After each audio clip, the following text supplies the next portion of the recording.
सुबह की लालिमा में एक पहाड़ी गांव दिखता है।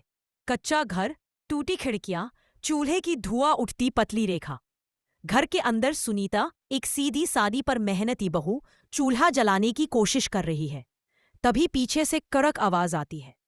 सास, बहू आज भी देर, कुछ काम समय पर नहीं होता तुमसे। सुनीता विनम्रता से, माँ जी लकड़ी कम थी, अभी ला दूंगी। सास चिढ़कर बुदबुदाती रहती है। सुनीता का पति राजू खेत में काम करता है। कम कमाई और मां की सख्त स्वभाव ने उसे शांत और दबा हुआ बना दिया है। वह धीरे से बोलता है, सुनीता, मैं कोशिश कर रहा हूं कि कुछ अच्छा हो, तुम परेशान मत हो।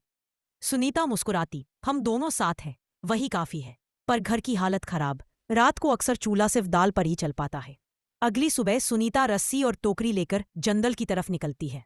रास्ता ऊबड़ खाबड़ पेड़ों की छाया और पक्षियों की आवाजें। वह सूखी लकड़ी के टुकड़े बटोरती है।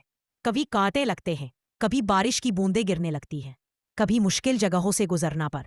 घर पहुंचते ही सास फिर ताने देती है, इतनी देर लगा दी, सारा काम पड़ा है। सुनीता अपना दुख छिपा लेती है। रात को पति कहता है, माँ के समझाऊं? वह रुककर बोलती है, नहीं राजू, दिल की बुरी नहीं है, बस हालात ने उन्हें कठोर बना दिया है। उसका बड़ा दिल ही उसका असली गुण है। एक दिन सास अचानक बीमार पड़ जाती है।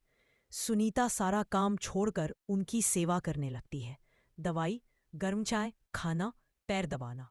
सास पहली बार उसे ध्यान से देखे दी है।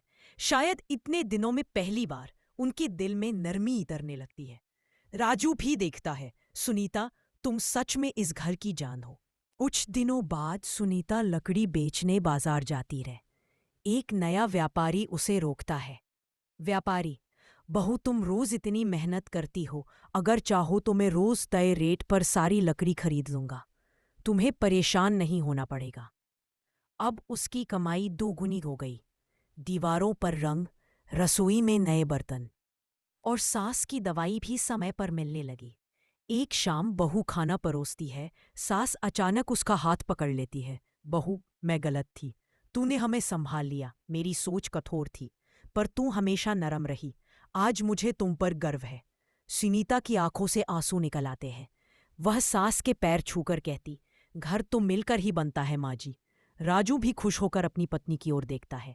वह पहली बार खुलकर कहता, तुम मेरी ताकत हो सुनीता। धीरे धीरे सब कुछ बदल जाता है। घर में खुशियां आने लगती हैं। सास अब बहू से प्यार से बात करती है। राजू को नया काम मिलता है और सुनीता अब भी जंगल जाती है, पर अब उसके कदमों में थकान नहीं, आत्मविश्वास की चमक होती है। नैरेशन अंत, मेहनत कभी बेकार नहीं जाती है।